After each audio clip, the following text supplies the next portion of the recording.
대한민국 헌법에서 규정하고 있는 계엄의 조건은 헌법 제77조이랑 전시사변 이에 준하는 국가 비상사태에 있어서 병력으로서 군사상의 필요에 응하거나 공공의 안정 질서를 유지할 필요가 있을 때만 법률이 정한 바에 의하여 계엄을 선포할 수 있게 되어 있습니다. 아마도 본능적으로 신원식 증인은 이러한 사항을 알고 있지 않았나, 그래서 계엄을 반대하지 않았나, 그렇게 저는 생각이 들었습니다. 피청구인은 야당에 대한 경고성 그리고 짧은 계엄을 했다고 주장을 합니다. 그런데 경고성이라면 비상계엄 선포문에 옐로우 카드가 아닌 레드 카드보다 더 심한 야당과 국회에 대한 용어는 쓰지 않지 않았을까라는 생각이 듭니다. 국회를 범죄자 집단의 소굴이라고 표현했고, 또 이게 야당을 지칭한 거라면 더 문제가 있을 텐데 국회 야당을 지칭한 걸로 보이는데요. 국민의 자유와 행복을 약탈하고 있는 폐악질을 일삼는 파렴치한 종북 반국가 세력을 일거에 척결하고자 계엄을 선포한다고 했습니다. 과연 이게 국회에 대한 경고성과 어울리는 용어일까, 이런 생각이 들었습니다. 그러면서 줄탄핵, 예산 폭거, 특검 이런 것을 예를 드는데요. 이 탄핵과 예산과 특검은 엄연한 대한민국 국가에서 헌법적으로 법률적으로 보장하고 있는 국회의 권한입니다. 그 권한 행사가 마음에 들지 않는다 하여 국회를 척결의 대상, 반국가 집단, 범죄자 집단의 소굴로 국회를 인식했다면 이것이 과연 경고성이었을까라는 의구심은 저는 가지고 있습니다. 국회에 대해서 줄탄핵 말씀하시는데 국회에 있는 저로서는 늘 거부권이라는 말로 돌려보내드리고 싶습니다. 무려 거부권은 역대 대통령이 상상할 수 없을 정도의 25차례 정도의 거부권을 행사했습니다. 정말 경고성이었다라면 그냥 경고하면 될 것을 헌법에서 보장하고 있지 않는 엄연한 헌법 파괴 행위인 국회에 군대를 보내지 말았어야죠. 청구인은 아무 일도 일어나지 않았다라는 식으로 태연하게 말씀하시는데 지금 신원식 안보실장 등 많은 국무위원들이 이곳 헌법재판소와 국회에 증인으로 지금 소환되고 있고 수사기관의 수사를 받고 있고 내란죄로 중형을 받을 처지에 있을 뿐만 아니라, 그리고 하늘의 별이라는 군 장성들이 수십 명이 지금 수사받고 내란죄로 중형을 받을 처지에 있습니다. 이것을 대통령 단 한 사람의 지시, 명령에 의해서 수행한 사람들이, 이렇게 수많은 사람들이 고통을 받고 있는데 이런 상황에서도 아무 일도 일어나지 않았다라고 말하는 인식에 저는 동의할 수 없고, 아무 일도 일어나지 않았다라고 말하기에 앞서 아무 일도 하지 말았어야죠. 그렇다면 이런 일이 없었겠죠. 그래서 오늘 또다시 두 가지만 말씀드리자면, 제가 국회 소추위원으로 법사위원장으로 간첩죄에 대해서 거대 야당이 막았다고 그러는데 저희는 막은 적이 없습니다.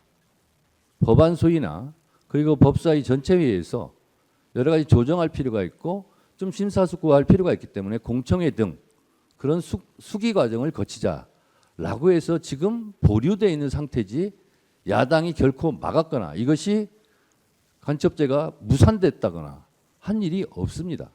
그리고 아까 증언 과정에서 나왔다시피 초급 간부에 대한 국방 예산은 정부의 편성권을 갖고 있는 편성을 자체를 하지 않은 걸 가지고 야당의 책임을 떠넘기는 것은 참으로 비겁한 일이다, 이렇게 생각이 들어서 하나하나 팩트 체크도 진실이 드러나고 있는 만큼 또 야당에 대한 경고성 개헌은 결코 아니었다라는 생각이 저는 듭니다. 이상입니다. 예, 본인께 의견 전술 기회 드리겠습니다. 아까 그 소추 위원장께서 이런 줄탄핵, 예산 입법의 폭거가 국회의 권한이라고 얘기를 하셨는데 비상계엄의 선포와 그에 따르는 후속 조치도 엄연히 헌법상 대통령의 권한이라는 점을 말씀드립니다. 그리고 아무 일도 일어나지 않았다는 것은 바로 이 소추위원단과 민주당에서 만들어낸 내란 프레임으로 만들어낸 체포, 누구를 끌어내는 일, 그런 일이 전혀 일어나지 않았고 국민들에게 어떤 군인들이 어떤 억압이나 공격을 가한 사실이 전혀 없고 오히려 계엄 상황에서 경비와 질서 유지를 하러 간 군인들이 오히려 시민들한테 폭행을 당하는 그런 상황이었다는 그런 말씀을 드리고 정말 아무 일도 없게 되어야 한다고 생각합니다. 그리고 아까 지금 간첩법과 뭐 이런 그게 뭐 심사숙고하는 중이라고 하는데 이런 위헌적인 법들, 국익의 핵심 국익을 침해하는 법들을 아주 일방적으로 신속하게 국회에서 그렇게 많이 통과시켜 놓고 왜 이 간첩법은 문제가 많다는 얘기가 나온 지가 오래됐는데 아직도 계속 심사숙고하고 있는지 묻고 싶습니다. 그리고 법률안 거부권은 루스벨트 대통령이나 레이건 대통령도 이미 개혁을 하는 과정에서 수백 건씩 한 바가 있습니다. 그리고 아까 국방부 지휘통제실의 결심지원실에 제가 좀 시간 다른 사람들 보기에 조금 있었다고 하는 것은 제가 거기서 보려고 했던 것은 국회법이었고요. 근데 국방부에 국회법이 없는지 자꾸 뭘 검령집을 가지고 오는데 국회법이 없더라고요. 저는 사무실에서 나올 때는 계엄 해제 요구 결의안 통과라는 것을 명시적으로 못 봤습니다. 회의하다가 갑자기 바로 옆 건물에 지통실이 있다는 생각을 하고 거기 한번 가봐야 되겠다고 해서 거기 딱 들어가니까 통과 이게 쫙 이렇게 나오더라고요. 그래서 제가 우원식 의장과 의원들끼리 그 약간의 논란이 있었던 것이 생각이 나서 이거를 계엄 해제는 해야 되는데 문안을 어떻게 만들어야 되나 싶어서 국회법을 가져오라고 그랬더니 제대로 못 갖고 와서 국회법을 가지고 오는데도 시간이 많이 걸렸습니다. 그래서 거기에 집중해서 읽고 있다가 이제 그 두 분이 오셔가지고 바로 제 방에 갔고 민정수석에게 이 문안 때문에 그러니까 빨리 좀 검토를 해봐라 해서 그냥 그대로 수용해서 하는 거로 저걸 했고요. 그러고 나서 국방장관과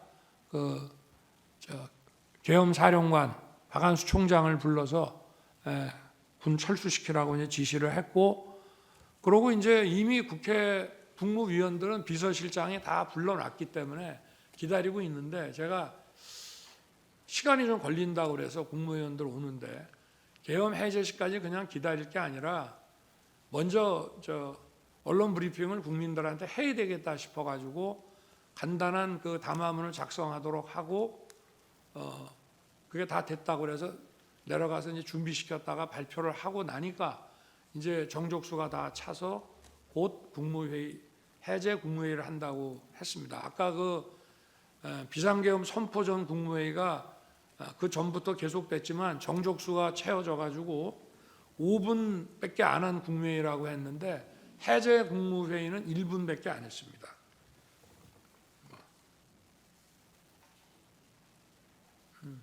아니 그리고 간첩죄 개정 문제도 개정하기로 여야가 이미 합의를 다 해놓고 그 중국인 그 문제가 생기니까 갑자기 야당에서 보류한 거를 다시 한번 말씀드리겠습니다.